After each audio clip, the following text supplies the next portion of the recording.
Are you indicating to me on the 18th, you had 2 drinks? No, Your Honor, I'm saying I don't remember how many. I believe it was 2 right before breathalyzing. I believe it was. And then how many did you have after that? Again, I don't know. Was a few drinks the next day as well. What? It was at least a few drinks the next day as well. I don't remember exactly how many, Your Honor. I'm sorry. I didn't measure. Because then at basically 2 o'clock that next day, PM, you blow a .09. Correct, Your Honor. Hey everyone, welcome back to the channel. Today, we're diving into a court case where Judge Simpson questions a bond violation and a woman pleads for mercy. Let's watch it together. Michael Gaddy, Assistant Public Defender on behalf of Mr. Haman, Your Honor, who's here to my right. State your name, sir. Oslo Harmon. Nurses, I'm set for preliminary examination. At this time, in case 25 FB 1007, people are unable to one, it would ask the court to remand. 2, and in case 25 FB 36, people are unable to suggest count 1, it would ask the court to remand. 2 and 3. All right, starting with case 1007. Count 1 is dismissed. People being unable to proceed on that case. The defendant's not guilty plea will continue. As to count 2, this will be set for a pretrial in 14B District Court on March 17th, for Judge Washington. March 17th? Yes. March 17, 2025, 9 a.m. before Judge Washington.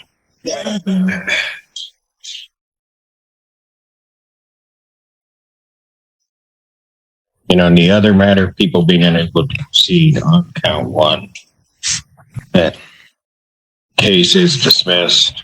Defendant's not guilty plea as to counts 2 and 3 will continue. I'll set this for a pretrial on That's March. Sing. Go ahead, Sing. March 27th. March 27th, 2025, 9 a.m. before Judge Washington. Thank you, Your Honor. I can be heard on bond. May. Thank you, Your Honor. Mr. Hyman is here today. He was out on bond. Just procedurally, he was out on bond. He was arrested. There was a conditional violation. He's been in jail since. He is. There may be a concern about him returning to the place where he was alleged to have committed the assault. The assaultive actions. He reports that he can stay with his father in Inkster, and I can provide that address to the court. Father was going to be here. I don't see him. I did check in the hall.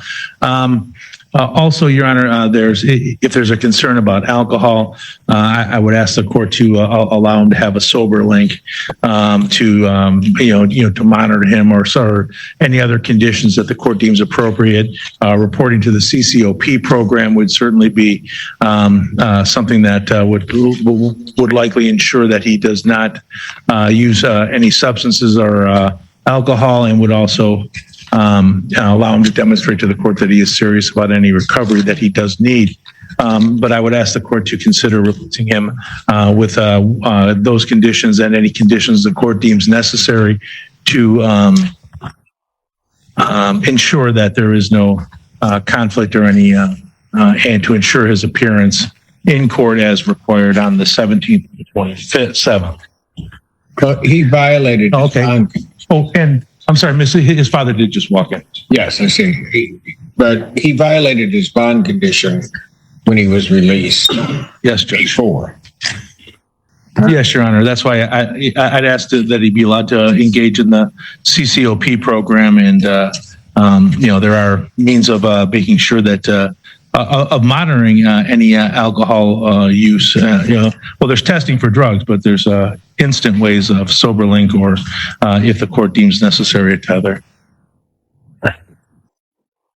Your Honor, I would also have concerns given that alcohol was played a part in the original case with the DV, and that he did get the new bond violation law and picked up a new case. I would also contend is I'm not sure if the weapons had been forfeited or turned in, given the facts of the first case, the DV, in which it was alleged that he had a shotgun and threatened the victim with it.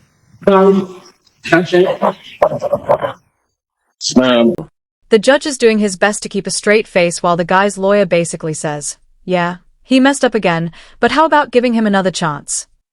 This guy was already given a bond and treated it like a free trial. He had no intention of following through. Now, the court's left to deal with the mess while he races back to jail. It's honestly kind of hilarious. On both of these at this juncture, you can certainly raise this before Judge Washington. I'm going to deny the defendant's request to reduce his bond.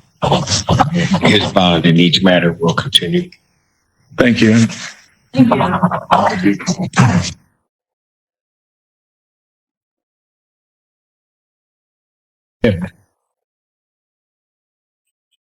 To rise our bill for the people. However, on behalf of Ms. Skibb, who is opposing William, Ms. Skibb, please introduce yourself to the court. My name is Annika Skibb. Yes, I mispronounce it every time. Okay. Thank you, Your Honor. Your Honor, today's the date and time set for pretrial and violation of bond. As to the, would the court prefer to address the bond violation first? Lost it. Got it. Okay, go ahead. Would the court prefer to address the bond violation first or the pretrial? Bond violation. So, Your Honor, at this time, Ms. Skibb is not going to contest the violation. She is going to admit the violation for drinking and testing positive for this overlay. And Skibb, why? Your Honor, I'm very ashamed because this mistake was absolutely not indicative of the work I've been putting in the last few months, regularly attending meetings, and I'm very involved in the AA community in this area. I did an assessment by First Step Referral Services and was advised to complete inpatient treatment, and this is not at all acceptable, but the idea of having to be away from my son and the stress of this case on me, I allowed it to get to me, and when I messed up, I panicked, but I am currently at Dawn Farm. Do I have the violation? And it is the 90-day program, correct? Yeah, so she's in the gold standard. Well, I'm looking for my copy of the.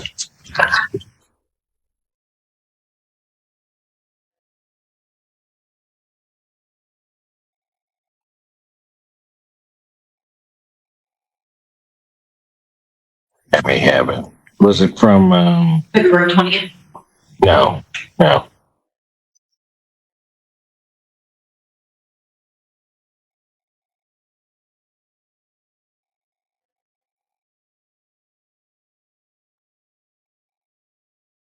believe that's the date of the violation that I have.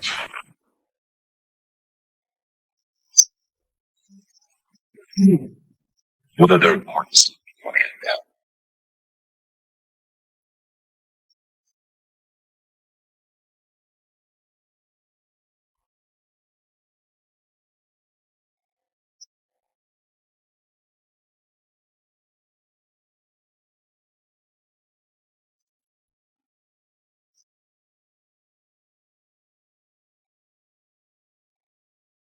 That's what I saw.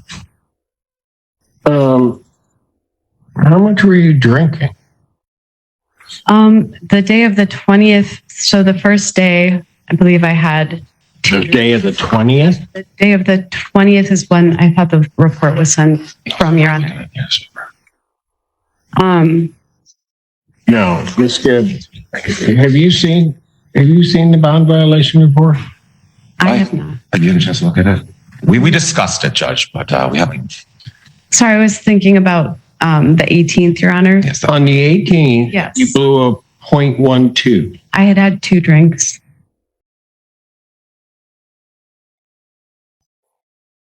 Was immediately after, I believe so. I had, I believe, 2 drinks, possibly 3. I don't remember exactly. Then immediately after that, basically through that was at 10:33 when you blew those numbers. And then basically into the early morning of the 19th, you missed your testing. Another classic case of I swear I've changed, followed by, but I had a little drink. The judge is out here playing detective, connecting the dots like it's a crime thriller. So, you blew a 0.12, but somehow forgot how many drinks you had. Interesting. Meanwhile, the defendant's list of excuses is longer than a CVS receipt. Stress, kids, the moon was in retrograde, you name it. Honestly, at this point, the courts should hand out awards for the most creative excuse at these hearings. Correct.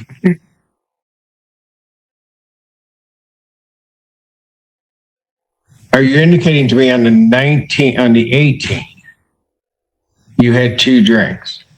No, Your Honor, I'm saying I don't remember how many. I believe it was 2 right before breathalyzing. I believe it was. And then how many did you have after that? Again, I don't know. Was a few drinks the next day as well. What? It was at least a few drinks the next day as well. I don't remember exactly how many, Your Honor. I'm sorry. I didn't measure. Because then at basically 2 o'clock that next day, PM, you blow a .09. Correct, Your Honor. Like I said, I panicked and I was drinking for the next day, so.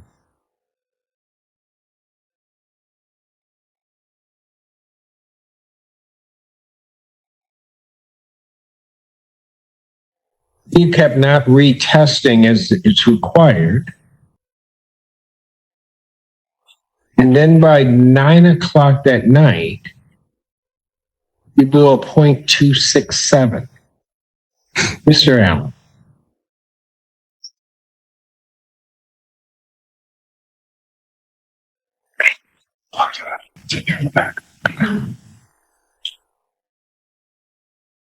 And you say now you're in treatment?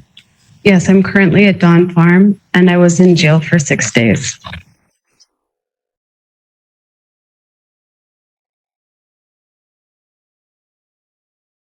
Anything else you want to say?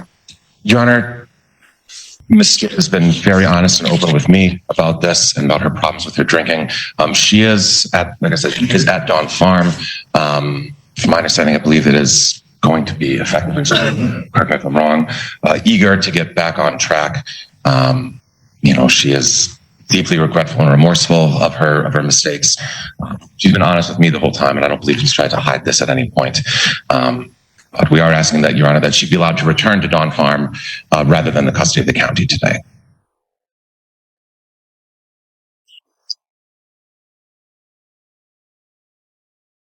And then what will I do with her? Yeah, I suppose see what happens at Dawn Farm after 90 days.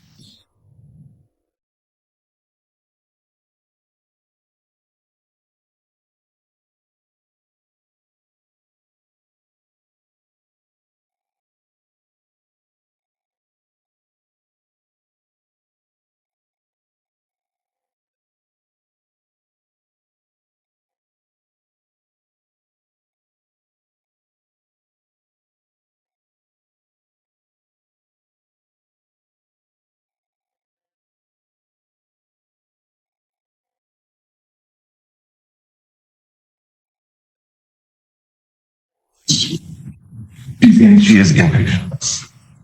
It is inpatient, Judge, if that makes sense. Do I have it? I'm sorry. Do you have proof of that?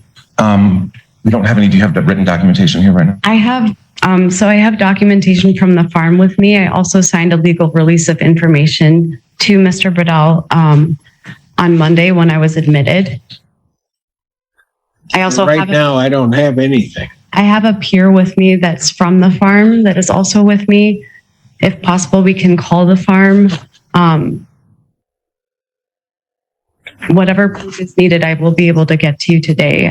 I didn't realize that I needed more than the legal release of information.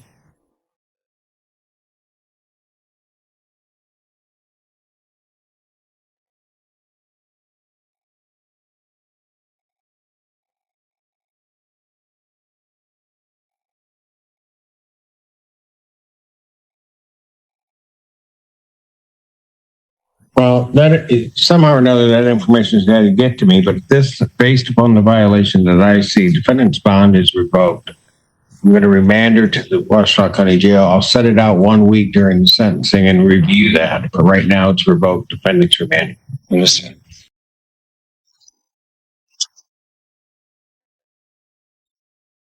Ah, yes, the classic I don't remember how much I drank, but I do remember panicking defense. Solid strategy, right? Meanwhile, the judge is just asking for proof, which, surprise, isn't magically appearing. I signed a release, I have a peer, we can call someone, maybe send a carrier pigeon. Lady, this isn't a scavenger hunt. The judge isn't here for the drama, just the cold, hard facts. And guess what? No proof means no freedom. Enjoy your stay at Washington County Jail. It doesn't sound like they are serving cocktails there.